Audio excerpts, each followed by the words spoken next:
Una gran pantalla en la palma de tu mano. Presenta. Voces a favor y en contra de las reformas constitucionales. Esta noche hablaremos con dos representantes, uno que apoya y otro que está en contra del paquete de reformas que se presenta en el Congreso de la República. Participe con la etiqueta SF Las Reformas. A continuación, una nota del escenario en el Congreso de la República.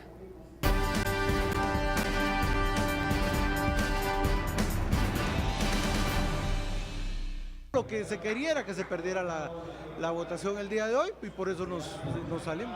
Los diputados se disponían a votar por el artículo 7, que crearía el Consejo Nacional de Justicia. Antes de dar inicio a la votación, los diputados de la bancada de la UNE abandonaron el hemiciclo para evitar que se perdiera el artículo 7. Y nosotros estamos a favor de la reforma constitucional y justamente para proteger el artículo más importante de la reforma es que mejor decidimos abandonar el Congreso porque lo que quieren es que se pierda. La sesión extraordinaria inició con la discusión de dos enmiendas que reforma el artículo 209, pero quedaron fuera. El diputado Álvaro Velázquez presentó los argumentos a favor de esa enmienda, indicando que se lucha contra la impunidad.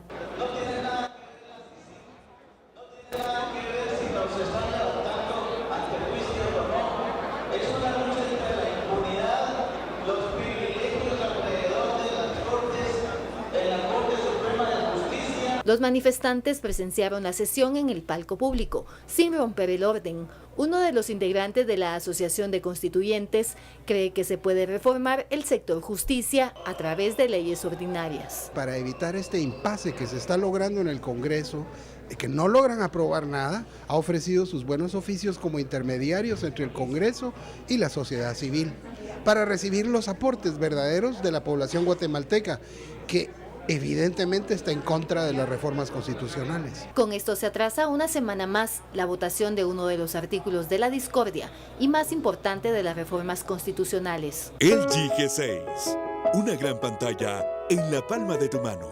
Presentó. Bienvenidos a Sin Filtro, noche de miércoles de reforma constitucional en el Congreso de la República. Y en Sin Filtro, con la etiqueta SF, las reformas, queremos discutir más allá de las consignas, de los choques de opiniones, queremos conocer propuestas, queremos saber por qué los argumentos existen a favor y en contra de este paquete de modificaciones que en este momento se está discutiendo en el Congreso de la República. Para eso hemos invitado aquí a personas que están a favor y en contra de las propuestas y queremos conversar, cuestionar también e intercambiar ideas con esas dos visiones. Nos acompaña para eso el abogado y notario César Sigüenza. Muy buenas noches. Buenas noches. También nos acompaña a la conversación nuestros analistas Philip Chicola y Estuardo Zapeta. Muy buenas noches a todos. Comencemos con la primera pregunta, que es la básica. ¿Por qué deben aprobarse las reformas o por qué son necesarias las reformas constitucionales al sector justicia? César. Bueno, primero que nada, creo yo que es muy importante empezar efectivamente por la que debería ser la premisa que se debería compartir si uno está en la discusión sobre el mejoramiento del sector justicia, y es el de reconocer que el sistema de administración de justicia que tiene el encargo constitucional de hacer cumplir las leyes, lamentablemente cuenta con un diseño que no está dando los frutos que se esperaba. A nivel organizacional y a nivel de su diseño de gobernanza corporativa, se ha identificado que lamentablemente el modelo ya ha sido superado. Las calificadoras, tanto a nivel internacional, destacando evidentemente los índices que miden el Estado de Derecho como un referente, se evidencia que la independencia del Poder Judicial en Guatemala no está garantizada. De hecho, a nivel internacional, la gente se asombra que en nuestro sistema de justicia tengamos un modelo en el que las altas cortes se eligen todas al mismo tiempo y duran un periodo, por ejemplo, de 5 años. Ese es solamente un ejemplo que a su vez también se ve reflejado en toda la administración de justicia. Lamentablemente, el uso de los recursos financieros que tiene el organismo judicial no se ha hecho de la manera óptima. El uso, digamos, de los recursos humanos, que son el servicio civil propiamente dicho, tampoco está manejado por las mejores prácticas en materia de servicio civil, y evidentemente la carrera judicial es inexistente. Entonces, partiendo de que hay una necesidad urgente por reformar el sector justicia, es que la segunda premisa debe analizarse, y es a través de una reforma constitucional los cambios que son necesarios para el sistema de justicia o no, Pero sí es importante partir de la primera idea, que es sí se necesita una reforma al sector justicia. César, mencionabas dentro del listado de males el periodo de los jueces, que las cortes se elijan en bloque, el modelo de elección de jueces, la falta de una carrera judicial. Veíamos en la entrevista hace un rato que el constituyente Alfredo García Sicavisa recomendaba hacer la reforma judicial vía leyes ordinarias. ¿Es posible atender estos problemas vía leyes ordinarias o hay que tocar la Constitución? Bueno, creo que evidentemente esa es la segunda pregunta y ahí hay que tener claro algunas cosas que sí son materia de reforma constitucional. Claro está, si estamos de acuerdo en que estas cuestiones no funcionan. El primer gran punto yo diría que es reflexionar sobre si la forma de elegir a los magistrados es la adecuada, si las comisiones de postulación siguen siendo un modelo válido o si se debe modificar ese modelo. Si la conclusión es que el modelo debe modificarse, indudablemente tiene que haber una modificación a la Constitución porque es ahí donde se establecen. Entonces entraríamos por reformar la manera en la que se elige la Corte Suprema de Justicia y la Corte de Apelaciones, pero también habría que agregar si se quiere modificar cómo se integra la Corte de Constitucionalidad. Ese sería un primer punto. Otro segundo punto que tendría que pasar por reforma constitucional es el tema de los periodos. Actualmente son 5 años, es un periodo impensable si uno lo que quiere es garantizar la independencia de los jueces y magistrados y se debería modificar. Pero si a su vez ese periodo al modificarse se quiere que no implique que toda la Corte se vaya al mismo tiempo y por lo tanto todos los criterios, políticas e ideas de una Corte se vayan cada 5 años, lo que se debe hacer es traslapar funciones a fin de que haya que perduren los criterios jurisprudenciales. Otro tercer punto es el de ampliar de la carrera judicial. La verdad, la carrera judicial en Guatemala es prácticamente inexistente. Solo los jueces, al entrar al estamento de juez de paz, pueden acceder a los jueces de instancia, pero ahí para. Entonces, si uno quiere que la carrera abarque también magistrados de apelaciones y magistrados de corte, debería de hacer reforma constitucional. Y un último es, aunque hay modificaciones a las leyes ordinarias que hacer para la parte de la administración, sí hay funciones muy específicas que tienen que quedar muy claramente establecidas para que el Pleno de Magistrados no vea la parte administrativa, no vea la parte que no corresponde a su jerarquía. Eso no quiere decir que no va a ser la instancia superior del Poder Judicial, pero evidentemente no debe ser la que administra los recursos. Entonces esa disgregación de funciones también debería pensarse si es aquí en donde se va a implementar y ya tenga su respaldo en la ley ordinaria. ¿Turno de estar? Una cuestión que le pregunté a la señora Telma Aldana y a don Iván Velázquez aquí, vuelvo a preguntar, es ¿qué pasa si el Congreso toca demasiado, retoca, diría yo, demasiado las reformas? ¿Ustedes seguirían apoyando aún y que no fuese lo que ingresó al Congreso?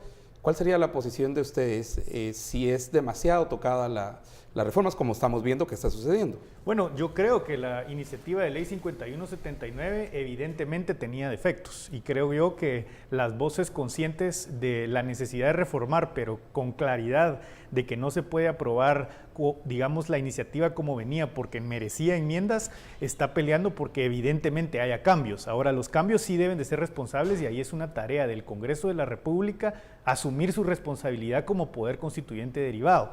Y es bien importante que nosotros los guatemaltecos entendamos que estos días miércoles el Poder Legislativo está actuando de una manera especial, tiene un mandato específico que es de modificar el texto que sustenta al Estado. Entonces está utilizando el poder soberano de la manera más amplia y modificando, y efectivamente tiene el reto de modificar lo que debe modificarse en la propuesta inicial, pero no desnaturalizar incluso lo poco bueno que ahora tendríamos, que evidentemente en una reforma hay riesgos de que salga peor, ¿verdad? Por eso la importancia de estos foros de discusión en donde quede claro qué se busca. César, hoy veíamos en la nota que se discutía el tema del Consejo de Administración Judicial. Es un tema que causa muchos roces, que incluso hemos visto cómo consignas se han levantado en torno a ese tema de que se puede tergiversar o cooptar el sistema de justicia, incluso lo que hablabas de que la superioridad de la Corte Suprema de Justicia se podría ver en algún momento en duda.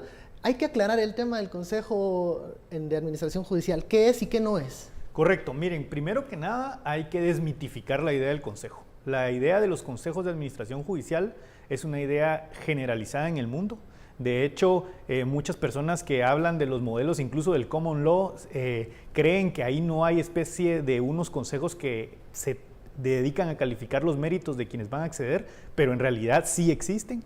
Y digamos, a nivel no solo de realidades desarrolladas, sino también en Latinoamérica, es una constante el modificar y poner un paso previo a la elección que se hace por parte del estamento político a través de un consejo. Entonces, de entrada, no es una idea innovadora que venga a modificar las tendencias a nivel internacional de cómo se eligen jueces y magistrados. Por otro lado, en Guatemala, y esa es una cuestión que no mucho se dice, ya existe un consejo de la carrera judicial, solo que ahora, en este momento, con lo que tenemos, administra 2 grados y prácticamente tiene una categoría en una ley ordinaria. Lo que en realidad se está buscando, y a mí me gustaría que quedara claro, es que este Consejo de la Carrera Judicial se eleve a un nivel constitucional para garantizar el modelo, también para darle estabilidad, porque ahora no solo va a administrar 2 grados, ahora sí va a administrar una carrera grande. Y a su vez, elevarlo a la dirección de la carrera judicial. Y aquí aprovecho para decir, se ha perdido en la idea del suprapoder, la noción de que en realidad está dividido el Consejo en 2 direcciones. De entrada, las 2 direcciones tienen mucho de importancia, pero al final lo que se debe preservar es el cuidado de cómo se integran esas direcciones y qué funciones tienen. De entrada les digo, la dirección administrativa, que es la verdadera novedad de esta propuesta, en la iniciativa original estaba mal. Tenía una integración de 3 consejeros, pero 2 de esos 3 eran nombrados por los otros 2 poderes. Eso en realidad sí le dotaba una incapacidad de autonomía al Poder Judicial y esa sí era una verdadera injerencia, ahí sí violando los principios republicanos de no subordinación. César, hablabas que había una propuesta original y ahora hay como una propuesta modificada o enmendada. ¿Qué ha cambiado? ¿Cuál era la diferencia del Consejo cuando se propuso originalmente versus lo que hoy se está discutiendo, lo que está siendo sujeto de discusión? ¿Cambiaron sus funciones, su rol, su postura? Bueno, primero sí hay que hacer el comentario de que el Congreso lamentablemente sí ha fallado en ser transparente en la divulgación de las enmiendas. La tarea de un Congreso responsable debería ser que todos los guatemaltecos tengamos la certeza de cuáles son los cambios que se están proponiendo a una iniciativa de tal nivel. Sin embargo, pues sí se conoce de las reuniones que han tenido los jefes de bloque y de las propuestas de enmienda que han sacado, y básicamente la tendencia ha sido a modificar las funciones del Consejo, limitándolas a tal nivel de que no sea una doble jerarquía que compita contra la Corte Suprema de Justicia.